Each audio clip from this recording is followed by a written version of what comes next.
संस्थाएं समाज का दर्पण होती हैं और समाज में अपना अहम योगदान देने वालों को समय समय पर संस्थाएं उनके कार्यों के लिए प्रोत्साहित करने का काम करती हैं। ऐसे में अगर बात करें आशीर्वाद संस्था की, तो पिछले 50 सालों से यह संस्था समाज के विभिन्न क्षेत्रों में अपना अहम योगदान देने वाले लोगों को समय समय पर सम्मानित करने का काम करती है। वहीं आशीर्वाद संस्था के 50 साल पूरे होने पर मुंबई के गोरेगांव स्थित अजंता हॉल में नवरत्न सम्मान समारोह का आयोजन किया गया, जिसमें बॉलीवुड, राजनीतिक, पुलिस विभाग, फ्रंट लाइन वर्कर जैसे स्वास्थ्य विभाग और मीडिया जगत के विशिष्ट लोगों को नवरत्न अवार्ड से सम्मानित किया गया।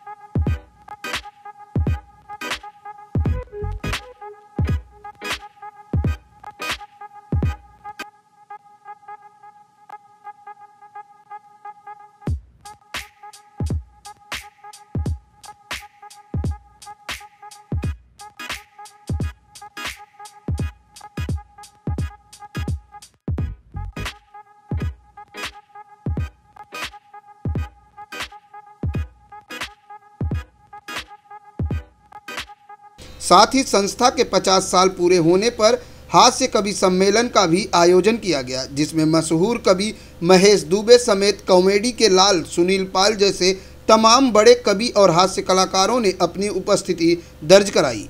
पार्लर बंद है और घरवाली मास्क हटा देती तो मैं उसको पहचान नहीं पाता। हर पत्नी को ये उम्मीद है कि सर्वश्रेष्ठ पत्नी का खिताब एक रोज उसे मिल ही जाएगा, और हर पति इस उम्मीद में है कि एक रोज कम से कम उसकी सगी पत्नी तो ये बात मान लेगी कि वो एक अच्छा पति है। दुल्हनिया की खोज दिग्गी बाबू ने करी, दुल्हनिया की खोज खुद ही ब्याह रचा लिया, हुई मौज ही मौज। होता है सुबह लोगों को नकली हंसी हंसते देख, जरा खुलकर साथ देना हमारा, हम तुम्हें असल में हंसाने आए हैं, हम तुम्हें असल में हंसाने। And never allow anybody to call you uncle, understand? And try to live in the company of beautiful girls. You will never feel old. इश्क में मर मिटने की बाजी लगाते हैं, दोनों शहीद होने को सेहरा सजाते हैं, दोनों शहीद होने को सेहरा सजाते हैं। और एक बार आप अपने लिए तालियों की अनुभूति करें, और जितने अनुपात में तालियां बज रही हैं वो इस बात को भी सिद्ध करती हैं कि यहाँ साहित्यकार ज्यादा हैं, क्योंकि वो दूसरों से अपेक्षा करते हैं कि तालियां बजाएं, लेकिन खुद कभी तालियां नहीं बजाते। अवार्ड की अगर बात करें तो अवार्ड का तो दौर है और अवार्डों के लगातार सिफारिशें जो है चलती रहती हैं, अवार्ड लगातार दिए जाते हैं। लेकिन अगर बात की जाए आशीर्वाद संस्था की, तो आशीर्वाद संस्था ने अपने 50 साल पूरे कर लिए हैं, 51वां साल है और इस मौके पर नवरत्न अवार्ड से लोगों को सम्मानित किया जा रहा है, वो भी उन नवरत्नों को जिन्होंने समाज में अपने अपने क्षेत्रों में अहम योगदान दिया है। चाहे वर्क बात की जाए तो फ्रंट लाइन वर्कर, डॉक्टर्स हों, सामाजिक कार्यकर्ता हों, मीडिया क्षेत्र के लोग हों, इन तमाम लोगों को जो है सम्मानित किया गया है नवरत्न अवार्ड से। और हमारे साथ मौजूद हैं नीता वाजपेयी जी, जो आशीर्वाद संस्था की संयोजक हैं, आयोजक हैं इस नवरत्न अवार्ड की। नीता जी, सबसे पहले तो बात की जाए, आज अवार्ड की एक दौर सा चल चुका है, हर कोई अवार्ड दे रहा है। अभी हाल ही में जिस तरह से दादा साहब फाल्के का अवार्ड हुआ और काफ़ी ट्रोलिंग भी हुई, लेकिन अगर आशीर्वाद की बात की जाए तो आशीर्वाद हमेशा कुछ हट के करता है और हमेशा ऐसे लोगों को सम्मानित करता है जिन्होंने समाज को अहम योगदान दिया है। अब आप ही ने कह दिया कि आशीर्वाद हमेशा कुछ अलग हटके करता है। 50 साल की जो आशीर्वाद की रिवायत है, इसमें समाज के न जाने कितने ही लोगों को, फिल्म इंडस्ट्री के तकरीबन हर अहम कलाकारों को, प्रोड्यूसर्स को, संगीतकारों को, गायकों को, नवोदित कलाकारों को नवरत्न से भी सम्मानित किया जा चुका है। हम बात करें तो फिल्म अवार्ड्स में हमने एक परंपरा शुरू की थी लाइफ टाइम अचीवमेंट अवार्ड की, जो पहले कभी नहीं होता था। उसे हमने कला शिरोमणि नाम दिया था। और उसके बाद फिल्म अवार्ड्स में ही नवरत्न सम्मान, जिसमें एक साल हमने पुराने एक साथ 9 संगीतकारों को दिया, एक साथ 9 गायकों को दिया, एक साथ 9 कलाकारों को दिया, जिसमें नलिनी जयवंत, निम्मी, श्यामा, प्रदीप कुमार, ऐसे दिग्गज कलाकार थे जो कहीं नज़र नहीं आ रहे थे। जब एक दौर बदला 50 से 60 से 70s 80s तक आकर लोग 60s के दौर के कलाकारों को भूल गए थे, तो हम उन्हें वापस लेकर आए। और उन्होंने रिकॉर्ड पे कहा भी है कि हम तो हमारा अस्तित्व ही फिल्म इंडस्ट्री में गायब हो गया था। तो आशीर्वाद ने ये परंपरा रिवायत शुरू की। और उसके बाद अब जब कोरोना का दौर आया तो हमने सोचा कि जिन्होंने अहम भूमिका निभाई है कोरोना के लोगों को, जिनको कोरोना हुआ है, जो डॉक्टर्स हैं जिन्होंने हेल्प किया है, जिन्होंने अपनी चिकित्सा से, और जो सामाजिक कार्यकर्ता हैं, जो मीडिया के लोग हैं, जिन्होंने कुछ आवाज़ भी उठाई है कि किस तरह से कोरोना का पालन करें, किस तरह से अपने आप को बचाव करें, तो हमने उन चुनिंदा लोगों को बुलाकर उनका सम्मान किया। और उसमें इन न्यूज़ 24 के अवनींद्र आशुतोष का भी नाम शुमार है। इस अवार्ड फंक्शन के लिए किस तरह से सहयोग मिला है लोगों का, और जिस तरह से कोरोना काल था, कोरोना के लिए कई प्रोटोकॉल थे, क्योंकि कई बार अवार्ड फंक्शन को टालना भी पड़ा आपको भी, लेकिन इस दौरान किस तरह का प्रोटोकॉल आप लोगों ने पालन किया और कितना प्रशासन की किस तरह से गाइडलाइन रही?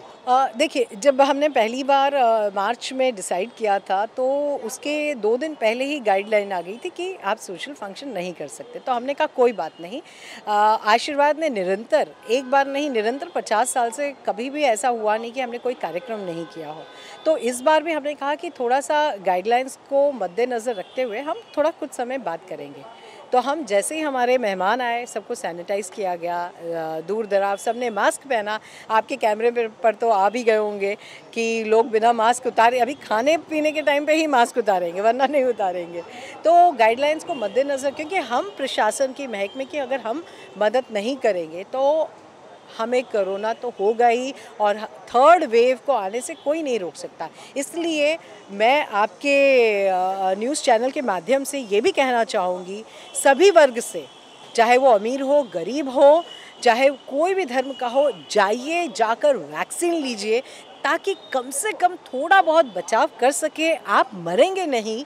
अगर आपको कोरोना हो भी गया, आप सुरक्षित उसमें से बाहर निकल सकते हैं। हमारी सरकार इतनी मुहिम चला रही है सबको, तो हम चाहते हैं कि सब लोग मास्क पहने, सब लोग हाथों को सैनिटाइज करें, थोड़ा 2 गज की दूरी, जैसे हमारे प्रधानमंत्री जी ने कहा, 2 गज की दूरी बनाए रखें, और वैक्सीनेशन ज़रूर लगवाएं, जल्दी से जल्दी। जिस तरीके से अगर बात की जाए, वैक्सीनेशन जरूर लगाएं। आशीर्वाद की अगर बात करते हैं तो आशीर्वाद पिछले 50 सालों से निरंतर समाज के तमाम वर्गों के लिए कार्यरत है, चाहे वो बॉलीवुड की बात करें, मीडिया जगत की बात करें, या बात करें स्वास्थ्य कर्मचारियों की, सबके सम्मान में आशीर्वाद हमेशा मैदान में रहता है और लोगों को सम्मानित करने में कभी भी कोई भी कदम पीछे नहीं छोड़ता है। सबसे पहले मैं अपनी टीम को याद करना चाहूँगा, क्योंकि इस टीम की वजह से आज इन24 न्यूज़ ने मीडिया पार्टनर का काम किया है, और आशीर्वाद ने एक परंपरा के तौर पर इस देश को अलग अलग मुकाम पर पहचाना है और अलग अलग प्रतिभाओं को लगातार सम्मानित किया है। ये 50वां साल है उसका, और मैं बहुत बहुत बधाई देना चाहता हूँ इन24 न्यूज़ परिवार की तरफ से। साथ ही मैं हमारे MD मुनीश खान का बहुत आभार मानता हूँ, हमारे संजय मिश्रा, जो हमारे प्रदीप शर्मा हैं, जो भी हमारे स्टाफ हैं, मैं सबके प्रति आभार व्यक्त करता हूँ। हमारे कैमरामैन देवानंद बहुत मेहनत करते हैं। उन सबों की मेहनत से ये जो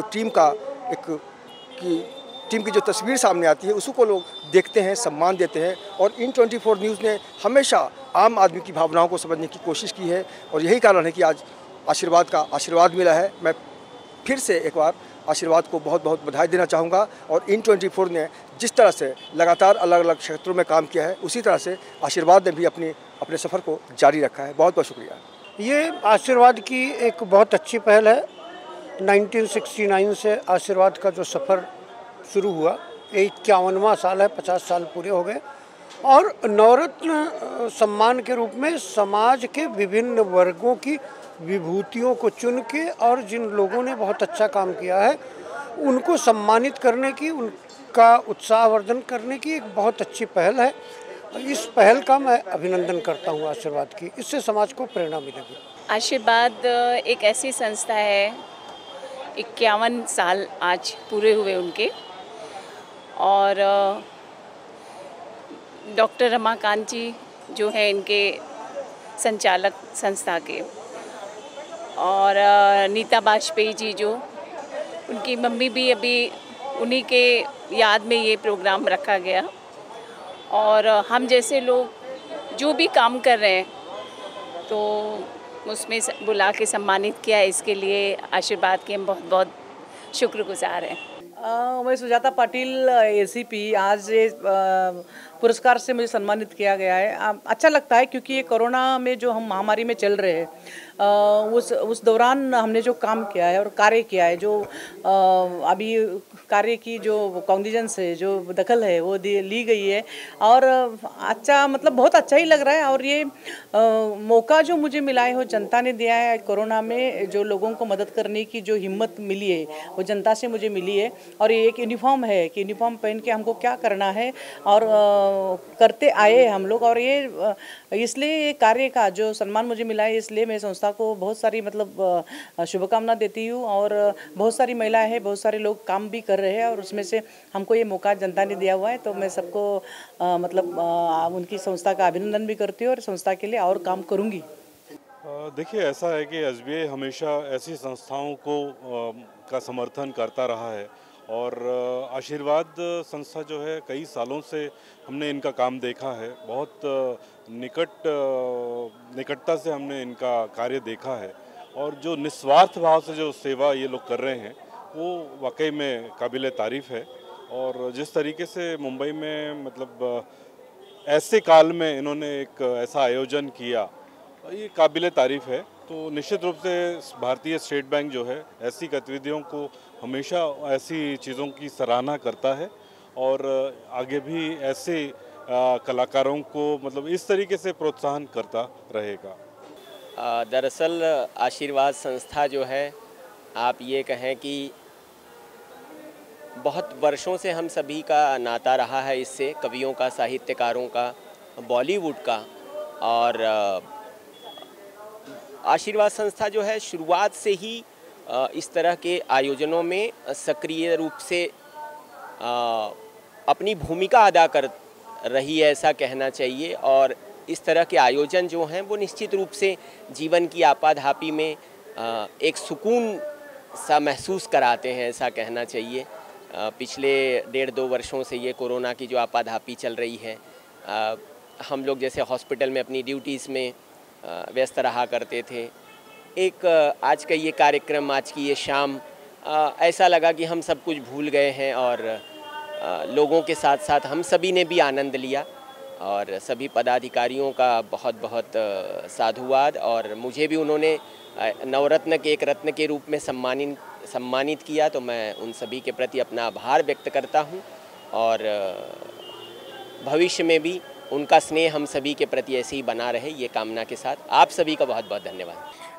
बहुत सौभाग्य की बात है आशीर्वाद ने जो ये इनिशिएटिव लिया, जिसमें उन्होंने जो इस 1.5 साल में जो देश, पूरी दुनिया जो गुजर रही है जिस तकलीफ़ से, उसमें जिन्होंने काम किया, जिन्होंने पेशेंट्स के लिए, खासकर डॉक्टर फ्रेटर्निटी ने, उनको सम्मानित करने के लिए जो इन्होंने ये इनिशिएटिव लिया, ये बहुत ही बढ़िया है। और मैं सौभाग्य मानता हूँ अपना कि उन्होंने मुझे इसके लिए इस प्राइज़, इस अवार्ड के लिए मुझे उन्होंने नामांकित किया। और मैं यही बोलना चाहूँगा कि बहुत सारे लोग हैं, बहुत सारे डॉक्टर्स हैं जिन्होंने अपना इस पूरे 1.5 साल में अपना सब कुछ दिया है, ये जानते हुए कि उनका परिवार, उनके घर में जो बड़े बूढ़े हैं, बच्चे हैं, वो सब होते हुए भी, उसको जानते हुए भी उन्होंने इस लड़ाई से, इस कोविड से लड़ने के लिए उन्होंने अपना पूरा सब कुछ झोंक दिया। सर, जिस तरह से कोरोना काल है और तीसरी लहर की आने की बात कही जा रही है, ऐसे में उन तमाम लोगों को किस तरह से सावधानी बरतने की बात कही? ये तीसरी लहर हकीकत है, ये आएगी। ये डिपेंड करता है कि हम इससे किस तरीके से निपट सकते हैं पहले से ही। और प्रिवेंशन जो है, जैसा कि हम पिछले 1.5 साल से देख रहे हैं, दूरी बनाए रखें, मास्क पहने, हमने वैक्सीनेशन ले लिया है, ये हकीकत है। बट उसके बावजूद भी प्रिवेंटिव जो एस्पेक्ट है वो हमने फॉलो करना है, क्योंकि एक बार आपने वैक्सीन ले लिया इसका मतलब ये नहीं है कि आपको कोविड होएगा नहीं, आपको कोविड होगा बट उसका माइल्ड डिजीज़ होगा। लेकिन एक बहुत इम्पॉर्टेंट बात यह है कि अभी भी बहुत सारे लोग हैं जिनको वैक्सीन नहीं मिला है और आप उसको वायरस को फैलाने में आपका योगदान रहेगा। भले आपको कुछ नहीं होगा लेकिन आप किसी और को फैला सकते हैं और जो बेचारी जिसकी इम्यूनिटी कम है उसके लिए घातक साबित हो सकता है। कैसे लोग सुरक्षित महसूस करें, क्योंकि जैसे आपने कहा और आज यहाँ जो कविताएं हुई इस प्रोग्राम में सब कोरोना पर आधारित, कितना एंजॉय किया? बहुत बढ़िया। इनफैक्ट जो दर्द था जो लोगों का इतने दिनों से जो कोविड रिलेटेड जो क्योंकि बोल नहीं पा रहे थे, उन्होंने बहुत ही बढ़िया ढंग से बहुत ही सुंदर कविताएं का पठन हुआ है अभी इधर। और ऐसा हमेशा होते रहना चाहिए और हो सके तो मैं यही दुआ करूंगा कि ये कोविड जल्दी से जाए और ऐसे फंक्शन बार बार होते रहें। इस संस्था का नाम ही आशीर्वाद है। मैं समझता हूँ कि आशीर्वाद संस्था अगर कुछ करने जा रही है इससे बड़ा आशीर्वाद नहीं हो सकता। फ्रंट लाइन वॉरियर्स हो, चाहे हमारे मीडिया के मित्र हो, कलाकार मित्र हो, उन्होंने अपने अपने लेवल पे जनता के साथ जुड़ के रह के उनके कंधे से कंधा मिलाकर उनके सुख दुख को बांटा है और उन्हें जोश में रखा है। मैं समझता हूँ कि ये बहुत अच्छा कार्य है और जिनको अवार्ड मिल रहा है वो डिज़र्व करते हैं। मेरी बहुत सारी शुभकामनाएं। सुनील पाल की स्टाइल में किस तरह से उन अवार्डियों को विश करेंगे? बहुत सारी शुभकामनाएं। मैं कहूँगा सुनील पाल के स्टाइल में ये कहूँगा कि जो मेरी आने वाली फिल्म है लॉकडाउन टू अनलॉक, उसे ज़रूर देखें। एंड आप सब लोग खुश रहे, जियो हज़ारों साल, रहो हमेशा खुशहाल। यही तहदिल से दुआ दे रहा है सुनील पाल। कैमरामैन देवानंद सिंह के साथ प्रदीप शर्मा, IN24 न्यूज़, मुंबई।